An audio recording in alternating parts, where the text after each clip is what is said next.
I enjoy watching to see what other people, when they're canning and preserving things that they will do or won't do.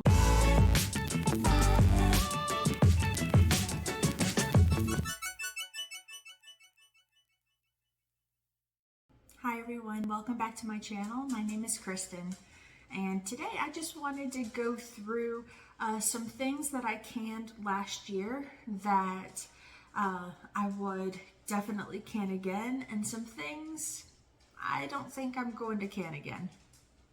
2024 was my first year to really canning things and preserving.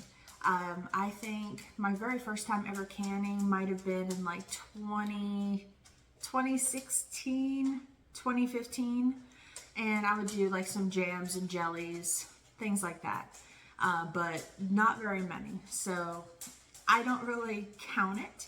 But yeah, last year I canned a lot of different things. So the first thing that I would definitely can again is hot pepper jelly.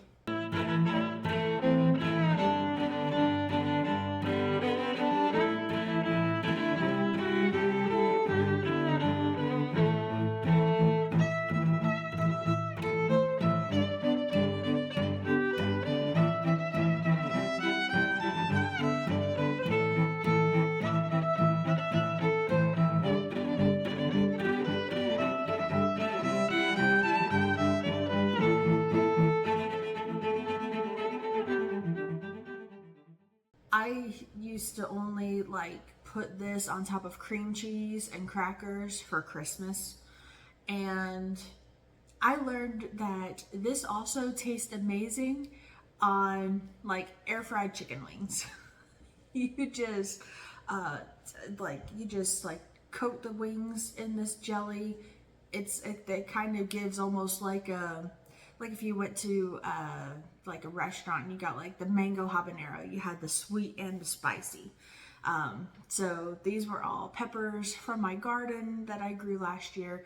I gave a lot of these out as Christmas gifts to my family, and especially my dad. He just takes a cracker and just eats it straight out of the can. So hot pepper jelly is definitely one that I'm going to can again, and probably I need to can more. So I'm praying for a nice big pepper harvest this year.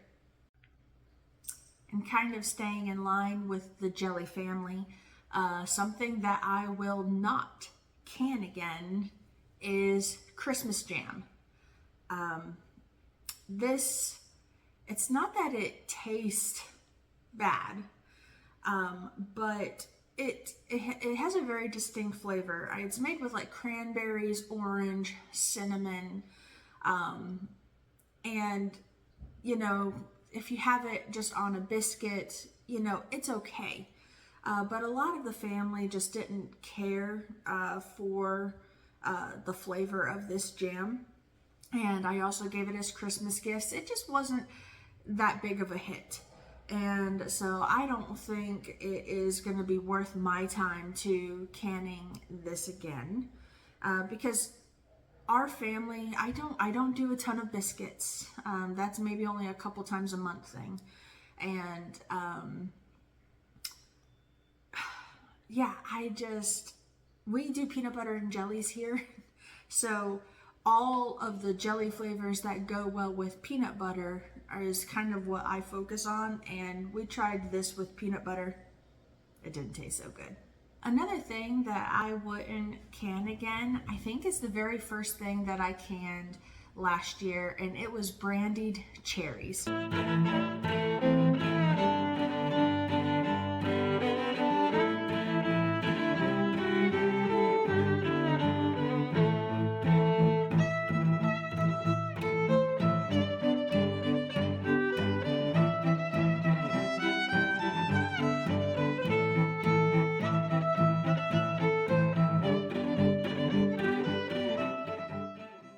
I don't have a jar of that. I did give it away as Christmas gifts, But the reason I made them was for my husband, because he likes to have, you know, some drinks every now and then, and old fashions are one of his favorite drink. So I figured, you know, like the brandy cherries, you can use that for the drinks.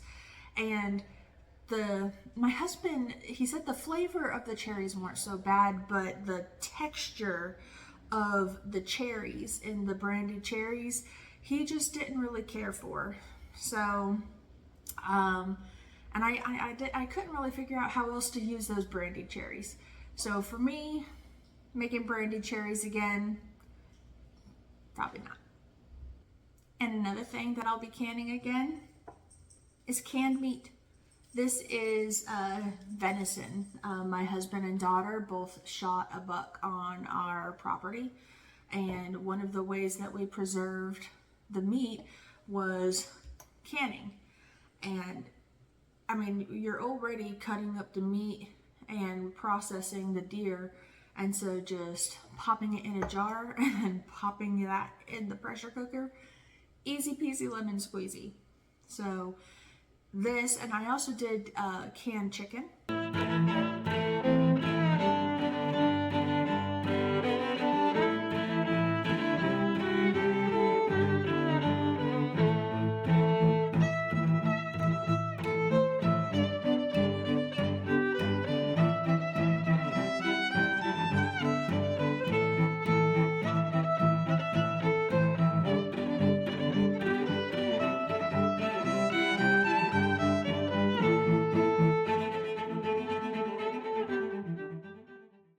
I do have to say, like, for needing to have like a fast go-to meal, they have definitely came in handy, and it's fairly easy to do. And I kind of like easy way of doing things, or things that don't take too much effort. So definitely canning meat. Now, one thing I will definitely can again is broth. It does take a long time to do, but it's not labor intensive. Like, I literally, when I get whole chickens, the carcass or whatever, I throw them in a freezer bag and I throw them in the freezer. And then you know, all of like my onions or carrots or celery clippings from different cooking things that I do, I save all of those scraps, and I also just toss them in a freezer bag and throw them in the freezer.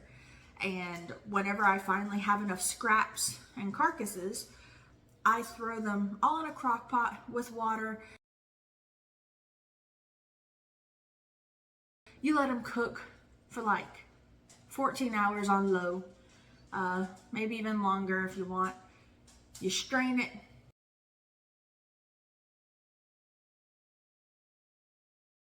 You cool it down, and then you gotta scrape the fat off the top of it. You heat it back up again. You ladle it in the jars.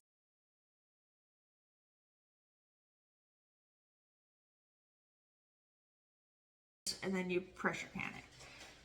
All that whole process takes about 2 days, you know, with all of the things that you have to do. So it does take a lot more time, but I think it is well worth it. And especially it doesn't cost much of anything, because you're using the scraps of the carcass and the scraps of the vegetables. And if you know, buy a good quality bone broth from the store, I mean, they could be kind of expensive. So definitely canning again. And I'll actually be canning it soon because I'm running low. Finally, one of the last things that I will not can again is potatoes. I canned potatoes in the hopes that it would give me an easy mashed potato. Basically, I'd be able to just dump this into a pot, heat it up and mash it, and in less than 5 minutes you have mashed potatoes to serve with your family.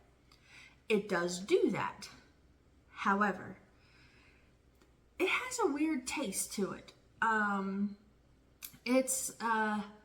I don't know if it's from being like pressure canned. It has like a, almost kind of like a maybe a burnt potatoy taste.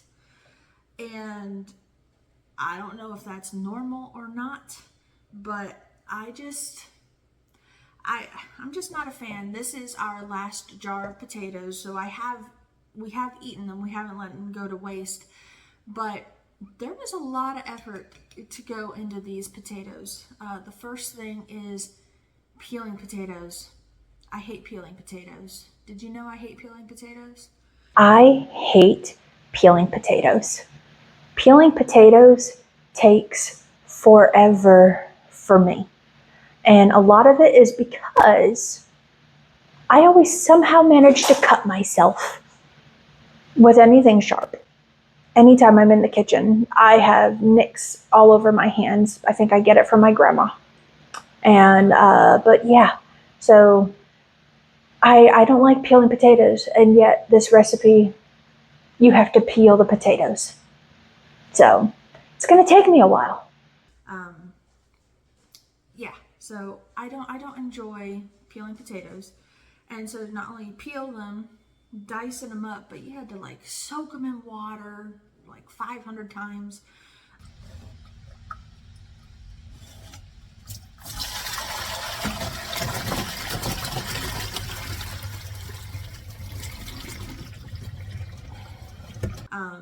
You know, to try and get like all the starch out before canning it, and you didn't want to turn brown. There was a lot of stuff. Now I don't know if you can can potatoes with the peels on them. My understanding, my understanding is that there's not a safe or tested recipe that does allow you to keep the skins on the potatoes, and that it is I don't know if it's a higher risk for botulism or things like that. But I am not a rebel canner. I am not comfortable enough yet with canning. So for me, sticking with recipes that have been tested and you know, like in the ball books and you know, the extension offices, you know, canning guidelines, whatever it is, USDA, I don't know what they all are. But that's what I'm comfortable following right now.